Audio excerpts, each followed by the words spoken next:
Profesor Dr. Haji Ahmad Fipraya, MA, yang saat ini berada di Lombok. Silakan, Prof. Assalamualaikum warahmatullahi wabarakatuh. Waalaikumsalam warahmatullahi Yang wabarakatuh. saya hormati Ketua Ujian pada hari ini, para pendidik, para pembimbing, dan yang saya banggakan Bapak Sulaiman Ediansyah yang mempertahankan disertasi tentang pendidikan sosial berwawasan gender perspektif Al-Quran. Selamat kepada Pak Sulaiman atas prestasi pada hari ini, berdiri di depan para penguji untuk mempertahankan disertasi dalam rangka meraih gelar doktor. Selamat. Terima kasih. Baik. Selanjutnya saya ingin menanyakan kira-kira kalau orang berpoligami itu di mana letak pendidikan sosialnya agar dia berlaku adil terhadap istri? Silakan. Ya. Betul, bangsa yang maju dan besar adalah orang yang memiliki menguasai sains dan teknologi, sehingga dituntut untuk menguasai teknologi informasi. Namun ada yang lebih penting dari itu adalah pendidikan yang berwawasan Al-Quran. Maka kembali kepada Al-Quran. Ini udah realita bagaimana kehidupan masyarakat, ada yang monogami dan ada poligami. Maka dalam hal ini poligami jangan jadi momok. Emang itu adalah ajaran dalam Al-Quran. Maka dalam hal ini pendidikan sosial berwawasan gender di sini adalah, maka dipersilakan untuk poligami. Dalam hal ini maka menanamkan adalah keadilan. Maka dalam isyarat Al-Quran itu sendiri adalah mengajarkan keadilan. Yang penting bisa adil. Kalau tidak bisa adil, haram hukumnya. Tapi kalau adil, insya Allah dapat pahala buat buat istrinya, begitu ya. Menyala bangku.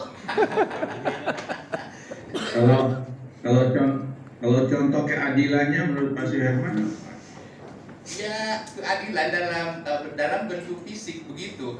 Misalnya dikasih rumahnya harus sama, dikasih mobilnya harus sama. Tapi kalau dalam segi kejiwaan, begitu, batin, itu tidak bisa disamakan, begitu. Seperti Rasulullah SAW sangat mencintai kepada Siti Aisyah dibandingkan dengan istri-istri yang lain.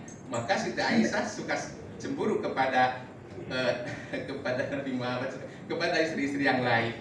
Maka penting keadilan di sini, pendidikan sosial berwawasan gender ini kepada ibu-ibu pengajian. Saya tanya contohnya apa gitu. Tadi kan kata Pak Suherman, kalau adil silakan, kalau tidak adil haram hukumnya. Yang saya mau dengar itu contoh keadilan gender dalam kehidupan rumah tangga.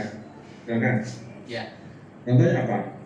Keadilan gender di dalam rumah tangga. Misalnya kan tadi disebutkan bahwa perempuan itu seorang ibu selalu ada di wilayah 3, dapur, sumur, dan kasur.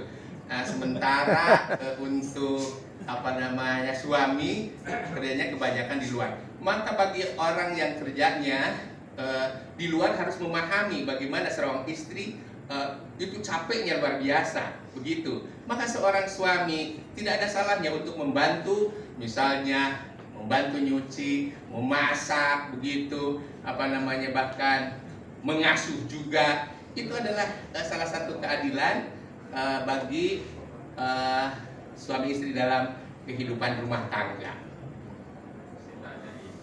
Baik, tapi kalau istrinya lebih dari satu, maka nanti suami juga menjadi pembantu dalam rumah tangga. Tanpa istrinya, dia yang urus semua. Yaitu resikonya, makanya harus lebih begitu. Keadilan di situ.